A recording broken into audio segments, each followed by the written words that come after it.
Anežka a župan Jeníček. Župan Jeníček bydlel u Anežky v šatníku. Byl heboučký a teploučký, takže ho Anežka chtěla mít věčně oblečený. Nejen po koupání, ale i do školky. A to ještě není všechno. Župan Jeníček uměl vykládat pohádky.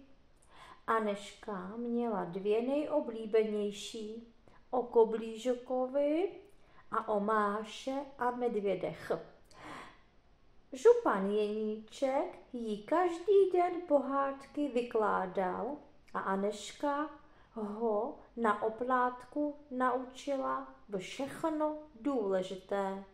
Dovedl vyžehlit oblečení, umýt špinavé nádobí, upekl vláčné jablíčkové koláče nebo vonavou kachničku.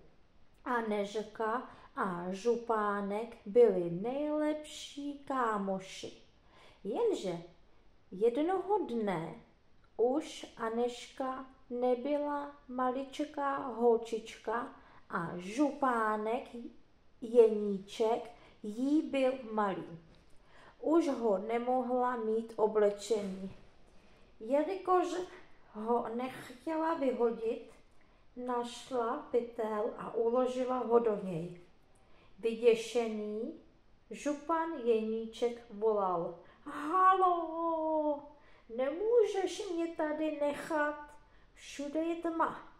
Ovšem Anežka na jeho volání nedbala.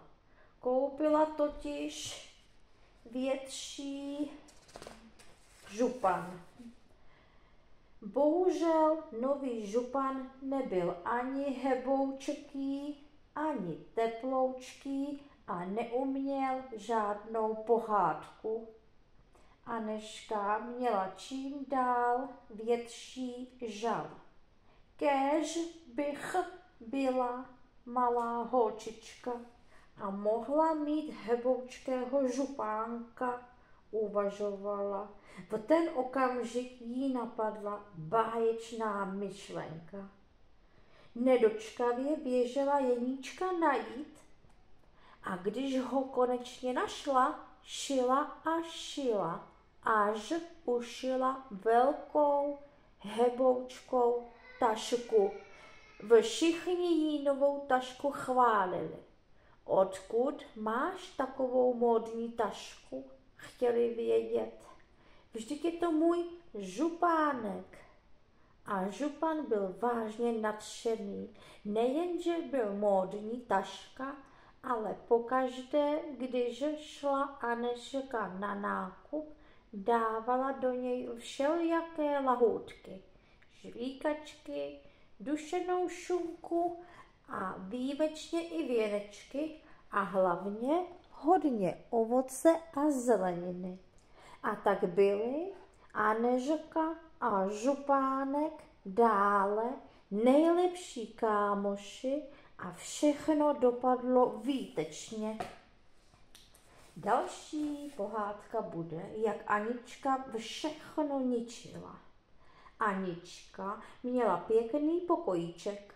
V tom pokojíčku byla židlička Emička, polička Tonička a gauč Tomáš.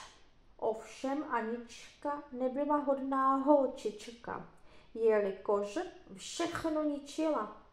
Po škole vešla do pokojíčku, kopla do židličky Emičky a odložila na ní těžkou tašku. Na gauče Tomáše vylila jablečnou šťávu a na poličku Toničku položila ty nejtěžší knížky. Každý den všichni uvažovali, jak to udělat, aby je Anežka neničila. Kdybych měl nový žlutý potah, bude Anežka všímavější a nepošpiní mě jablečnou šťávou.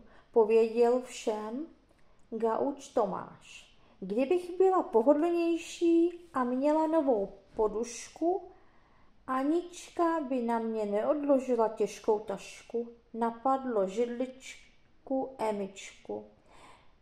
Polička Tonička povídá, když bude pevnější a budu mít další matičku, může na mě Anička položit ty nejtěžší knihy. Okamžitě běželi do obchodu a koupili žlutý potah, podušku a matičku. Bohužel všechno bylo k ničemu.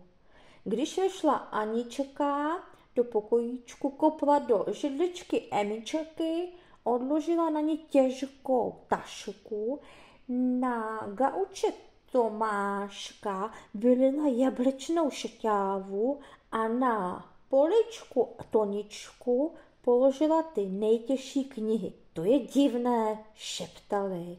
Ovšem jednoho dne odložila Anička těžkou tašku do kouta, jablečnou šťávu nevylila a nejtěžší knihy položila do šuplíku. Najednou povídá, to je vážně pěkný žlutý potah a pohodlná poduška. A polička je pevnější. Tohle nemůže být naše Anička, povídala židlička Emička, polička Tonička a gauč Tomáš. Netušili však, že špatně vidí a ničení není její vina. Anička je totiž neviděla. Teď má Anička nové kontaktní čočky, vidí báječně a pokojíček už neničí. Zazvonil zvoneček a pohádky je pro dnešek koneček. Dobrou noc, dětičky. Krásně se vyspinkejte.